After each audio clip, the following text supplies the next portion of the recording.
రాకాలోకంకి స్వాగతం। ఈ కంటెంట్ మీకు నచ్చినట్టయితే లైక్ చేయండి, మీ బంధుమిత్రులకు షేర్ చేయండి। ఇప్పటివరకు సబ్స్క్రైబ్ చేసుకోకపోతే సబ్స్క్రైబ్ బటన్ని నొక్కండి, పక్కనే ఉన్నటువంటి బెల్ ఐకాన్ని కూడా తప్పనిసరిగా నొక్కండి। మిత్రులారా, ఒక మామూలు గూడ్స్ రైలు, ఆ మామూలు గూడ్స్ రైల్లో కొన్ని సిమెంట్ బస్తాలు తీసుకుని వచ్చి ఒక రైల్వే స్టేషన్లో దిగగానే, రైల్వే స్టేషన్లో ఆ రైలు ఆగగానే అందులోంచి సిమెంట్ బస్తాల్ని దింపగానే దాన్ని స్వాగతించేందుకు వందల సంఖ్యలో వేల సంఖ్యలో ప్రజలు డప్పులు డోలు సన్నాయి వాయిస్తూ నృత్యాలు చేస్తూ కేరింతలు కొడుతూ నినాదాలు ఇస్తూ వచ్చి దాన్ని స్వాగతం పలికారనుకోండి, ఏకంగా ఆ రాష్ట్ర ముఖ్యమంత్రి స్వయంగా చేతిలో జెండా పట్టుకుని కళ్ళలోంచి నీరు కారుస్తూ వచ్చి ఆ సిమెంట్ బస్తాల్ని స్వీకరించాడనుకోండి, మన భారతదేశంలో అది ఏ రాష్ట్రం అయి ఉంటుంది, ఏ ప్రాంతం అయి ఉంటుంది? ఊహించడం పెద్ద కష్టమేమి కాదు। మన దేశంలోని ఈశాన్య భారతదేశంలోని మారుమూలన ఉన్నటువంటి ఈశాన్య భారతదేశంలో ఒక రైలు మార్గము లేనటువంటి చోట ఈ రకంగా రైలు మార్గాన్ని వేసి అక్కడ గూడ్స్ ట్రైన్ వచ్చి అక్కడ సరుకుని గనక దించినట్టయితే అక్కడి ప్రజలు పండగ చేసుకుంటారు। ఈ సంఘటన మణిపూర్లోని ఖోంగ్సాంగ్ అనే రైల్వే స్టేషన్లో జరిగింది 2 రోజుల క్రితం। గువాహటి నుంచి బయలుదేరినటువంటి గూడ్స్ రైలు వచ్చింది, ఖోంగ్సాంగ్ దాకా వచ్చింది, సిమెంట్ బస్తాల్ని దించింది। మామూలుగానైతే మన తెలంగాణ ఆంధ్రప్రదేశ్ వంటి చోట్ల గూడ్స్ రైళ్ళు అక్కడి నుంచి సరుకుల లోడింగ్ అన్లోడింగ్ చాలా సహజము। కానీ మణిపూర్లో ఆ ప్రాంతానికి, మణిపూర్లో రైలు మార్గం లేదు, మణిపూర్లో రాజధాని అయినటువంటి ఇంఫాల్కి రైల్ కనెక్టివిటీ లేదు, ఇన్నేళ్ల పాటు అక్కడ ఎటువంటి డెవలప్మెంట్ లేదు, అభివృద్ధి చేసేటటువంటి ఆలోచన లేదు। ఎందుకంటే కొండ ప్రాంతము, ఇక్కడ నిర్మాణాలు అసాధ్యమని ఇంజనీర్లు చెప్పారు। లేదు ఇక్కడ పొరుగున చైనా ఉంది, బంగ్లాదేశ్లో ఉగ్రవాద సంస్థలు ఉన్నారు, రైళ్లు కనుక నిర్మాణం చేస్తే వాళ్ళ రాకపోకలు సులువు అవుతాయి, మన దేశాన్ని సులువుగా ఆక్రమించుకుంటారు, కాబట్టి ఇక్కడ డెవలప్మెంట్ చేయొద్దని పాలకులే చెప్పినటువంటి సందర్భాలు ఉన్నాయి। కాబట్టి మణిపూర్లో రైలు మార్గం లేదు। దేశానికి స్వాతంత్రం వచ్చి దాదాపు 75 ఏళ్ళు అయిన తరువాత మణిపూర్లో ఉన్నటువంటి ఖోంగ్సాంగ్ అనే ప్రాంతానికి రైలు వచ్చి ఆగింది, సరుకు రవాణాను తీసుకొచ్చి, అందుకే ప్రజలు పండగ చేసుకున్నారు।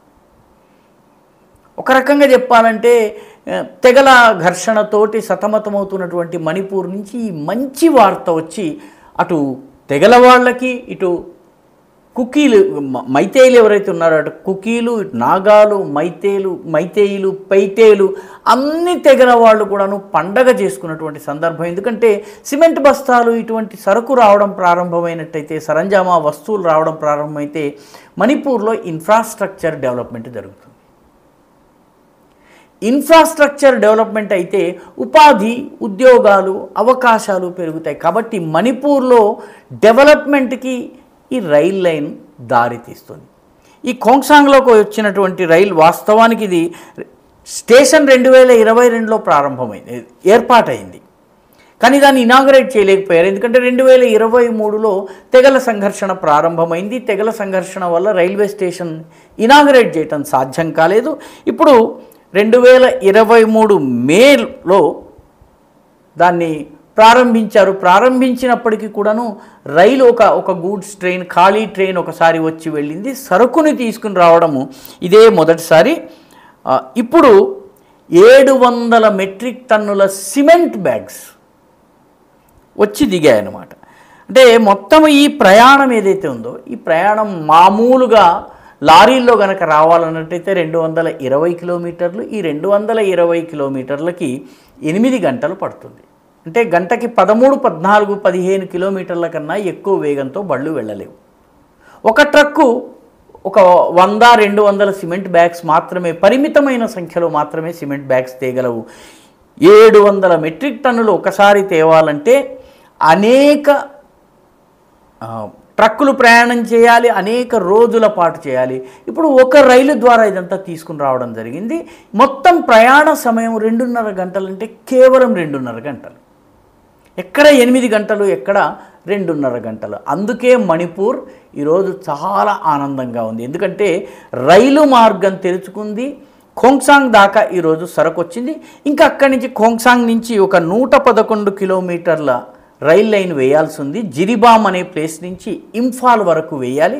ఇది కనుక వేస్తే నేరుగా రాష్ట్ర రాజధాని ఇంఫాల్ వరకు సరుకులు వచ్చేస్తున్న ప్రయాణికులు కూడా రావడానికి వీలవుతుంది. గువాహటి నుంచి ఇంఫాల్ వరకు రైల్లో ప్రయాణం చేయవచ్చు. కొద్ది గంటల్లోనే ఈ డిస్టెన్స్ అంతా కూడాను కవర్ చేయడానికి వీలవుతుంది. ఇది ఈ ప్రాజెక్ట్ ఎప్పుడు ఆలోచించారు? 2003, 2004లో వాజ్పేయి ప్రధానమంత్రిగా ఉన్నప్పుడు ఈ ప్రపోజల్ ముందుకొచ్చింది.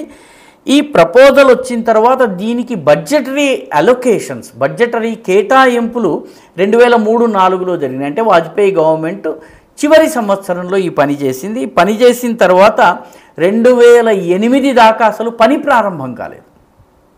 2008లో ప్రారంభమైన తరువాత 2013 వరకు ఈ ప్రాజెక్టు ముందుకు సాగలేదు. 2013లో మన్మోహన్ సింగ్ ప్రభుత్వం దీనిని నేషనల్ ప్రాజెక్ట్, జాతీయ ప్రాజెక్టుగా పరిగణించింది. కానీ పని ముందుకు సాగలేదు. చివరికి ఈ ప్రాజెక్టుకి సంబంధించినటువంటి 77% పనిని 2025 మార్చి నాటికి మోదీ ప్రభుత్వం పూర్తి చేసింది. ఇంకొక 27% పని మిగిలింది. అది జిరిబామ్ నుంచి ఇంఫాల్ వరకు ఉన్నటువంటి 111 కిలోమీటర్ల రోడ్డు మార్గం, రైలు మార్గం. అది కనుక పూర్తయిపోతే ఈ ప్రాజెక్ట్ 100% పూర్తయినట్లవుతుంది. 2003లో కేటాయింపులు చేస్తే ఆ ప్రాజెక్టు పూర్తయ్యేటప్పటికి 2024 అయింది. 2025 మార్చికి ఇది పూర్తయిపోతుంది. ఇది గనక జరిగితే మణిపూర్లో సరకు రవాణా, ప్యాసింజర్ల ప్రయాణాలు ఇవన్నీ కూడా పెరుగుతాయి. ఒకసారి రైలు వచ్చిన తర్వాత అక్కడ ఉన్నటువంటి ప్రజలకు మిగతా దేశంతో కనెక్టివిటీ పెరుగుతుంది. కనెక్టివిటీ పెరిగితే రాకపోకలు పెరుగుతాయి. రాకపోకలు పెరిగితే సౌకర్యాలు వస్తాయి. సౌకర్యాలతో పాటు ఐడియాస్ వస్తాయి. ఐడియాలతో పాటు అభివృద్ధి జరుగుతుంది. బట్టి ఒక చిన్న రైల్వే స్టేషన్కి సిమెంటు బస్తాల కన్సైన్మెంట్ దిగడం వెనుక ఇంత కథ ఉంది. ఒక ప్రభుత్వము దృఢ సంకల్పంతో, కృతనిశ్చయంతో పనిచేస్తే తప్ప ఇది జరగలేదు. ఈ వీడియో మీకు నచ్చినట్టయితే లైక్ చేయండి, షేర్ చేయండి, ఈ ఛానల్కు సబ్స్క్రైబ్ చేయండి. మీ అభిప్రాయాన్ని కమెంట్ల రూపంలో తప్పనిసరిగా పంపించండి.